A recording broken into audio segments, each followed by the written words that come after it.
এই গাড়িটা আজকে 14-15 বছর ধরে চালাই খাইতেছি। এখন হঠাৎ যদি আমাদের এই গাড়িটা বন্ধ করে দেয় তাহলে আমরা কি করবো বলেন? 10-15 দিন পর হলো আমাদের একটা ঈদ, আল্লাহর ঈদটা।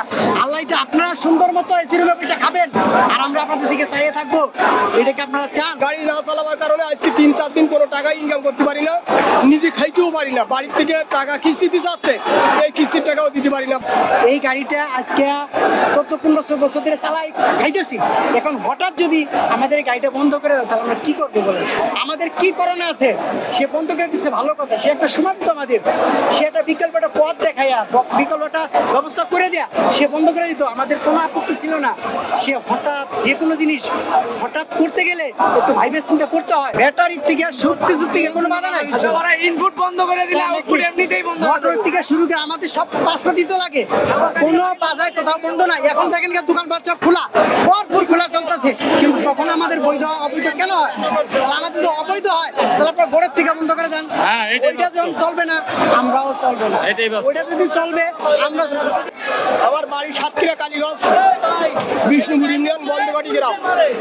আমি আশা সমিতির থেকে 2 লাখ টাকা তুলছি। 2 লাখ টাকা তুলে আমি একটা টাকা 1 লাখ টাকা দিয়ে ঘর বানছি, আর 1 লাখ টাকা ছিল আমি এসে গাড়ি কিনছি। এই গাড়ি কেনার পরে আমি এই কিস্তি দেওয়ার জন্য আমি ঢাকায় এসে রিক্সা চালিয়ে কিস্তি দিই। বর্তমানে আমি 2-3 মাস মতো ভালো চালাচ্ছি, যুগ টুকটাক চালাবার পরে এখন হঠাৎ আমার গাড়িটা মানে ধরা বন্ধ হচ্ছে। এখন গাড়ি চালাইতেই দেবে না। গাড়ি না চালাবার কারণে আজকে 3-4 দিন কোনো টাকা ইনকাম করতে পারি না, নিজে খাইতেও পারি না। বাড়ির থেকে টাকা কিস্তিতে যাচ্ছে, এই কিস্তির টাকাও দিতে পারি না। যেমন আমরা এই যে অটো গাড়িগুলি বলতেছে অবৈধ, যদি অবৈধ হয়ে থাকে তাহলে এর যে চাকার থেকে শুরু করা, মোটর থেকে কন্ট্রোলের থেকে শুরু করা সব কিছু তো ইনক্লুড হয়েছে না।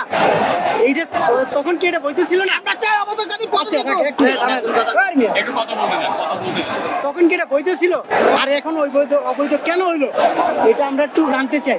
আর দ্বিতীয় কথা যে আমরা যখন এটা বৈধ ছিল, বৈধ হয়ে আইছে, তখন আমরা এটা টাকা দিয়ে কিনছি, আমরা দিত না, কেন প্রথম থেকেই দিত না। আমার অর্ধেক টাকার বেশি দেওয়া লাগে, 3 ভাগের 2 ভাগ দেওয়া লাগে, 1 ভাগ তারা নিয়ে নেয়।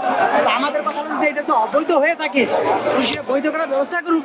আর দ্বিতীয় কথা যে এটা তো হঠাৎ আপনি বন্ধ করে দেন, সামনে একটা ঈদ আছে, আমরা কিভাবে চলবো? আর 10-15 দিন পর হলো আমাদের একটা ঈদ, আল্লাহর ঈদটা।